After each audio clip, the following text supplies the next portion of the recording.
Hi hello welcome back to trivian travelogue. അപ്പോൾ നമ്മൾ കുറച്ച് ദിവസമായി കണ്ടിട്ട് കുറച്ച് ദിവസമായിട്ട് വീഡിയോസൊന്നും ഇടുന്നില്ല.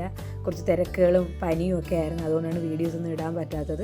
ഇനി നമ്മൾ കണ്ടിന്യൂസ് ആയിട്ട് വീഡിയോസ് ഇടുന്നതായിരിക്കും. കേരള ടു അരുണാചൽ സീരീസിലേക്ക് എല്ലാവർക്കും സ്വാഗതം. അപ്പോൾ നമ്മൾ കഴിഞ്ഞ ദിവസം യുപിയിലാണ് ഉണ്ടായിരുന്നത്. യുപിയിൽ നിന്ന് നമ്മൾ അടുത്തൊരു പെട്രോൾ പമ്പിൽ നിന്ന് പെട്രോളൊക്കെ അടിച്ച് യാത്ര തുടരുകയാണ്. നമ്മളിപ്പം ബീഹാറിലോട്ടാണ് പോണത്. ഇന്ന് നമ്മൾ ബീഹാർ സ്റ്റേ ആണെന്നാണ് വിചാരിക്കുന്നത്. അപ്പം നേരത്തെ തന്നെ നമ്മൾ സ്റ്റേയും കാര്യങ്ങളും ഒക്കെ ബുക്ക് ചെയ്ത് ഒരു സ്ഥലത്ത് വിളിച്ച് നമ്മൾ നല്ലൊരു സ്റ്റേ തന്നെ ബുക്ക് ചെയ്തിട്ടുണ്ടായിരുന്നു. ബീഹാർ എത്തിയതിന് ശേഷം ഫുഡ് കഴിക്കുക എന്നുള്ള രീതിയിൽ ഞങ്ങളൊരു ഹോട്ടലിൽ നിർത്തി.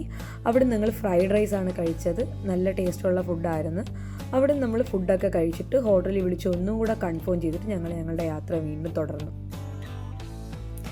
ഇപ്പോൾ ഞങ്ങളുള്ളത് പ്രോപ്പർ ബീഹാറിലാണ്. അവിടെ കണ്ടൊരു കാഴ്ചയാണിത്. ചവറുകൾ കൂട്ടിയിട്ട് കത്തിക്കുന്നതാണ്. പിന്നെ ഞങ്ങൾ യാത്ര ചെയ്ത വഴിയെന്ന് പറയുന്നത് ഇതാണ്. ധാരാളം ലോറികൾ ഞങ്ങളുടെ ഫ്രണ്ടിൽ പോകുന്നുണ്ടായിരുന്നു. അതുകൊണ്ട് പൊടി ഞങ്ങളുടെ മുഖത്തേക്ക് ഇങ്ങനെ അടിച്ചുകൊണ്ടിരിക്കുകയായിരുന്നു. ഹെൽമെറ്റിൻ്റെ വൈസർ ക്ലോസ് ചെയ്തിട്ടും പൊടിക്ക് കുറവൊന്നും ഉണ്ടായിരുന്നില്ല. എങ്ങനെയെങ്കിലും ഈ ലോറികളെ ഓവർടേക്ക് ചെയ്ത് ഫ്രണ്ടിലെത്തണമെന്നുള്ളതായിരുന്നു ഞങ്ങളുടെ ലക്ഷ്യം. അങ്ങനെ കുറച്ച് ദൂരം ഞങ്ങൾ ഈ ലോറികളുടെ പുറകെ ഇങ്ങനെ യാത്ര ചെയ്തു.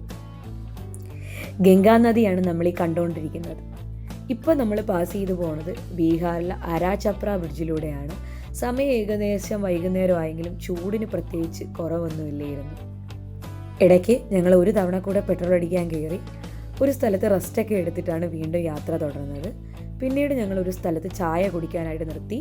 അവിടുന്ന് ഇനി ഞങ്ങൾ താമസിക്കുന്നിടത്തേക്ക് 180 കിലോമീറ്റർ ഡിസ്റ്റൻസ് ആണ് ഉണ്ടായിരുന്നത്. ഏകദേശം 8-8:30 ആയപ്പോൾ ഞങ്ങൾ ഞങ്ങളുടെ റിസോർട്ടിലെത്തി. വണ്ടിയൊക്കെ പാർക്ക് ചെയ്ത് ലഗേജൊക്കെ അഴിച്ചു വെച്ചതിന് ശേഷം നമ്മൾ റൂം ചെക്ക് ഇൻ ചെയ്യാനായിട്ട് പോയി. താഴെ നിന്നപ്പോൾ തന്നെ നമുക്ക് റിസോർട്ടിൻ്റെ ആംബിയൻസ് വളരെ നല്ലതാണെന്ന് മനസ്സിലായി.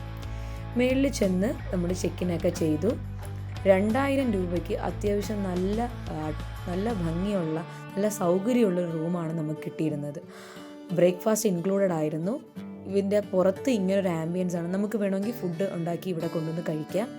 പിന്നെ AC റൂമാണ് നമ്മൾ ഓപ്റ്റ് ചെയ്തിരുന്നത്. കാരണം പകൽ മൊത്തം നമ്മൾ ചൂടും പൊടിയും ഒക്കെ അടിച്ച് നല്ല ടയേർഡായിരുന്നത് കൊണ്ട് തന്നെ ഇന്ന് നമ്മൾ AC റൂമിൽ സ്റ്റേ ചെയ്യാമെന്നാണ് വിചാരിച്ചത്. സാധാരണ നമ്മളെ യാത്രയിൽ നമുക്ക് മിക്കയിടത്തും AC റൂമൊക്കെ കിട്ടാനായിട്ട് പലയിടത്തും ബുദ്ധിമുട്ടാണ്. നമുക്ക് റൂമിനകത്ത് തന്നെ കുക്ക് ചെയ്ത് കഴിക്കാനായിട്ടുള്ള ഫെസിലിറ്റി ഉണ്ടായിരുന്നു.